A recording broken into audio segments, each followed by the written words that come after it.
All right, guys, welcome back to the channel. Welcome to the video. If you're new here, my name's Brian. This is Hogshooter Hot Rods. Hey, and just glad that you're here. Got to give a shout out to DeBoss Garage and the international car show that they did. I really appreciate Rich and all the efforts him and Aaron put into this thing. It's truly awesome, and I feel blessed that they did what they did for us. My channel more than doubled in size, and I just am so thankful to them and all of you guys for watching my videos and subscribing to my channel. So, hey, today we're gonna do a little bit of stuff to the old C10 truck. I've got things going on with a 35 Chevy, a bunch of different stuff all over the place, but I pulled the truck in to do a little bit of maintenance on it, put it up on the lift, and I'd noticed it had a slight vibration driving down the road, and I get in and look, and yeah, transmission mount has come apart. So I think a lot of the issue was dialing in the auto overdrive. I had it set for just too much line pressure, and the thing was shifting way hard, and apparently it broke this mount. One of the motor mounts was also broken on it, I noticed.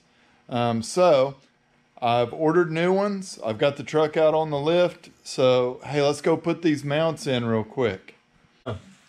We got our new mount here, just a basic mount, not polyurethane or anything like that.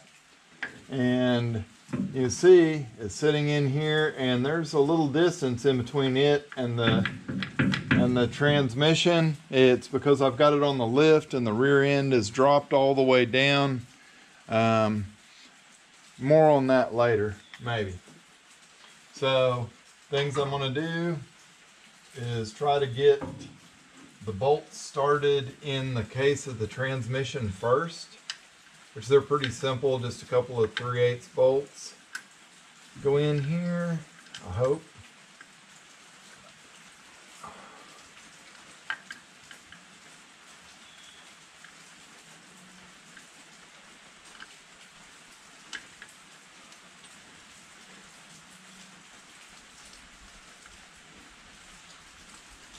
One side,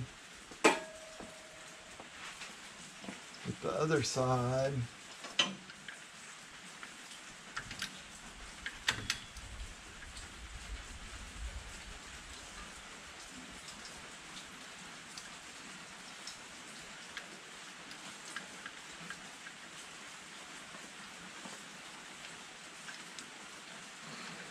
So they're both started now.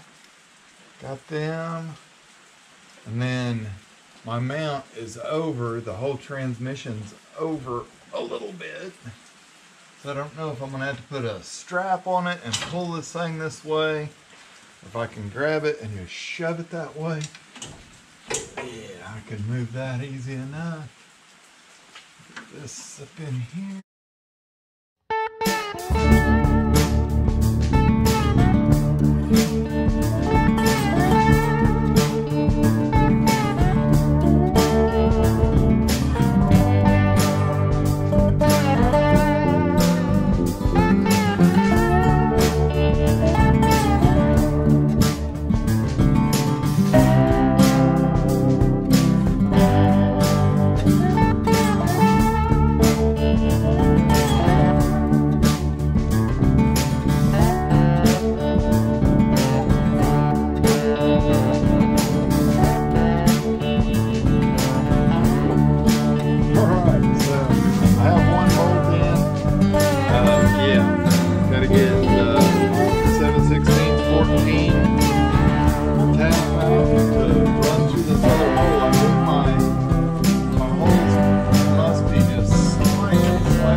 So those are in.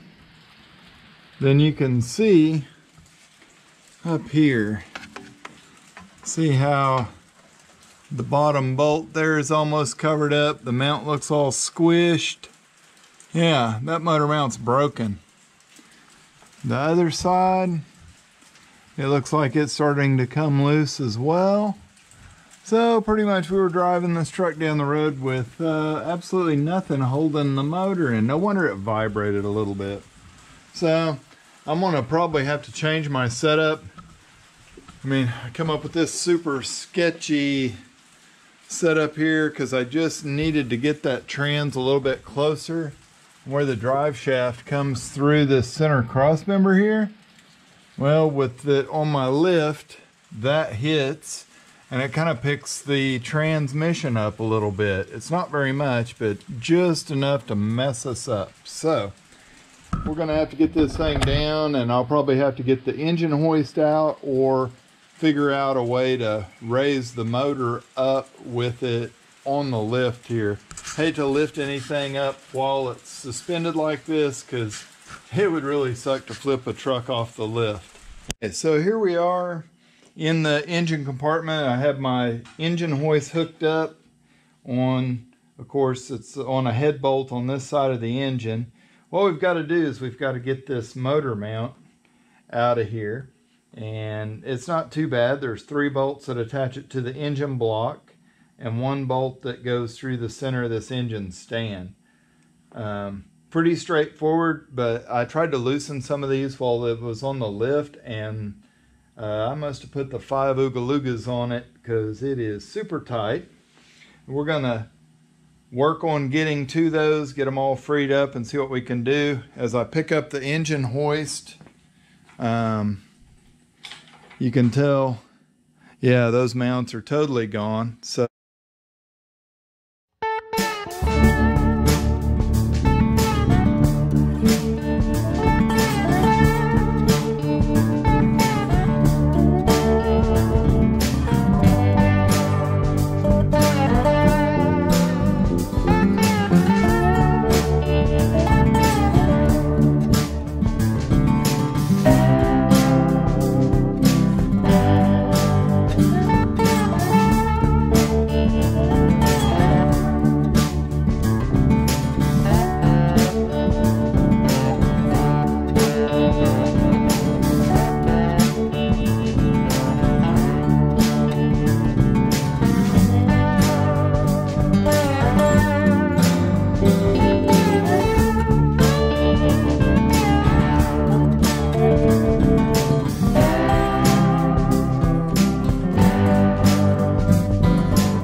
all right, so there you go. One motor mount is in on this side.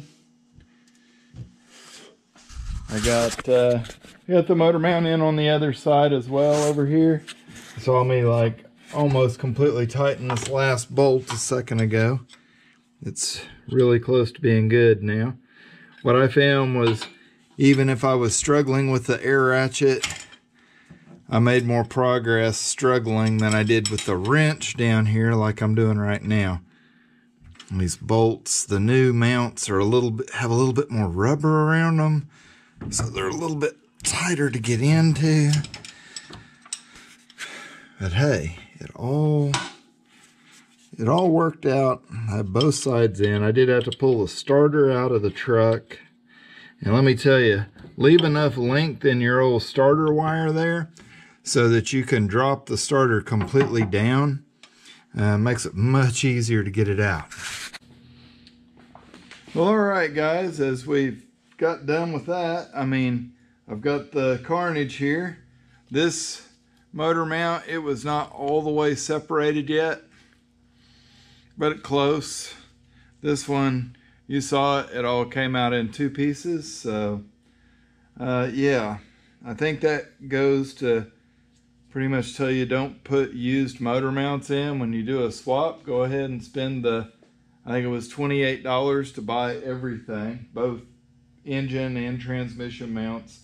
Nothing fancy. If you bought polyurethane ones, they'd probably cost you about $150. But I mean, that truck's basically a stock build. So putting these things in, got to be super careful. You can see this one was kind of like someone had said, cross thread's better than no thread. And they came out really, really tough. So pay attention to what you're doing. Buy new mounts when you put things together, I guess, is the advice for this video. And stick with it. If you can't get those things out, walk away, go have lunch, watch a YouTube video, something like that.